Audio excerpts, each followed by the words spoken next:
Bonjour à tous, j'espère que vous allez bien. On se retrouve aujourd'hui pour parler des douleurs que vous pouvez ressentir dans le bas de votre dos, notamment à cause de tensions musculaires dues aux positions prolongées devant l'écran, au bureau ou en télétravail, qui peuvent être parfois des positions qu'on appelle un petit peu vicieuses, et lorsqu'elles sont prolongées, elles peuvent créer en fait des dysfonctions au niveau de votre dos, de vos articulations, créer des tensions musculaires et vous donner ces fameuses douleurs que l'on ressent dans le bas du dos. Pour ceux qui ne me connaissent pas, je m'appelle Cédric, je dirige Corporel, nous sommes spécialistes en fait dans la gestion des douleurs pour les grands groupes et ainsi que dans la gestion des TMS, et c'est par ce biais-là justement que tous les jours j'essaie de vous donner des petits conseils, des petits exercices pour que vous puissiez atténuer relativement facilement vos douleurs, voire les faire disparaître. Et aujourd'hui en fait on va s'occuper d'un muscle très spécial qui s'appelle le muscle psoas iliaque. Alors je dis qu'il est très spécial parce qu'il est un petit peu méconnu. Et en fait, il est très souvent responsable des douleurs que vous pouvez avoir dans le dos. Je vais vous décrire un tout petit peu vulgairement son anatomie et du coup, vous allez comprendre pourquoi ce muscle peut tirer sur votre dos et vous faire mal. Et ensuite, je vous montre un étirement pour le soulager. Donc ce muscle, en fait, il s'insère sur vos 5 vertèbres lombaires et ensuite, il se dirige vers le bas et le dehors pour se terminer au niveau de vos fémurs. Ce muscle, en fait, il est responsable de la flexion de cuisse vers votre bassin. Grosso modo aussi, il s'occupe de vous faire bouger de la position allongée à la position assise ou de la position assise à la position debout. Et c'est lui, en général, souvent, vous savez, quand on se lève, on est resté longtemps assis comme ça, et quand on se lève, souvent on reste un petit peu penché un peu vers l'avant, on a du mal à se redresser complètement parce qu'on sent que ça tient. Et bien c'est lui qui est responsable de ça. Donc du coup, ça répond un petit peu à la contraction musculaire, parce que comme lui, il tire votre dos vers l'avant et vous empêche de vous redresser, vos muscles lombaires, eux, font le contraire, tirent vers l'arrière pour essayer de vous redresser.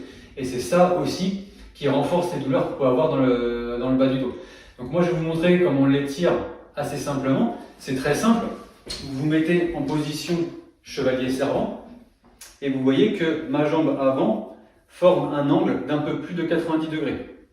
Mon bassin regarde naturellement sur l'extérieur. Donc nous, ce qu'on va essayer de faire, c'est de ramener en fait le bassin vraiment en position neutre pour que vous puissiez regarder tout droit. Et surtout, ne pas mettre votre colonne en porte-à-faux et la protéger. Une fois que vous êtes bien correctement en position, vous poussez sur la jambe avant en essayant de récupérer l'angle de 90 degrés. Et là, vous allez sentir que ça va tirer au niveau de la cuisse. C'est gagné. Vous êtes sur votre psoas. Vous maintenez la position 20 à 30 secondes, puis vous relâchez.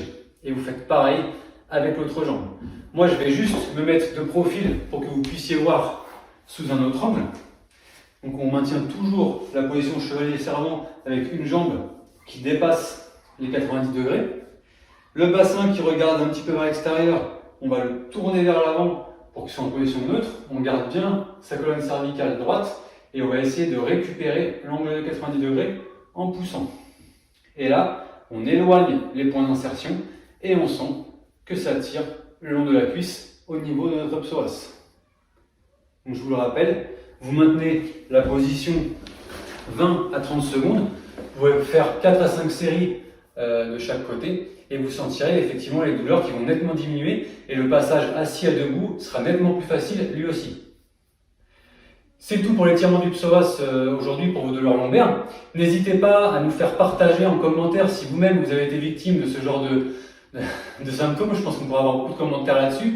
N'hésitez pas non plus à partager cette vidéo si vous pensez que des collègues à vous, des amis ou de la famille peuvent avoir ressenti aussi ce genre de douleur. Et n'hésitez pas non plus à vous abonner à notre chaîne YouTube Corporels pour plus de vidéos et plus d'explications sur différents sujets. Et surtout, prenez soin de vous.